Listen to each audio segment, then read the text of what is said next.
Bienvenue sur le résumé du 59e Trofeo Laigueglia, 202 km, donc c'est la première course italienne de la saison.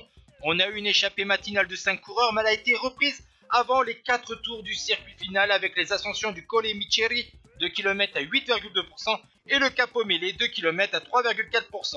Et vous voyez qu'à l'avant de la course, un groupe de 21 coureurs se sont dégagés avec Battistella, Fellini, Velasco, Godu, Ladanius, Delacroix, Hermans, Dunbar, Rodriguez, Puccio, Porte, Backlands, Bettelli, Rota, Formolo, Oliveira, Polanc, Covi, Suter, Ayuso et Ozian.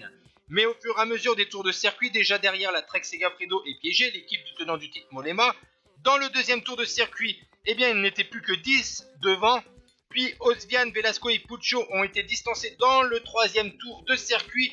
Et devant, vous voyez, il ne reste plus grand monde. Il reste donc Rota accompagné de 3 UAE, dont Jan Polanc, qui est le premier à attaquer au pied de la principale difficulté de ce circuit, le Colle Miceri, avec des plantes à plus de 10%, mais vous voyez que le Slovène, il est repris, c'est au tour de Lorenzo Rota d'accélérer.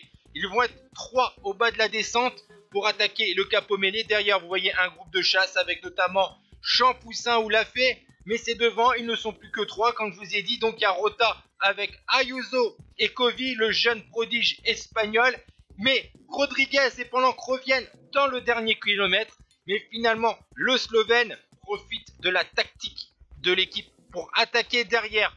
On roule pour essayer quand même de lancer le sprint et finalement, après 5 heures et 2 minutes de course, Jan Polanc décroche un 7e succès professionnel. Il devance ses équipiers Ayuso et Covi. Malheureusement 4e place pour Rota devant Rodriguez. Lafay finit 6e à 31 secondes devant Ulissi, Ciccone, Paché et Champoussin. Ciao tout le monde.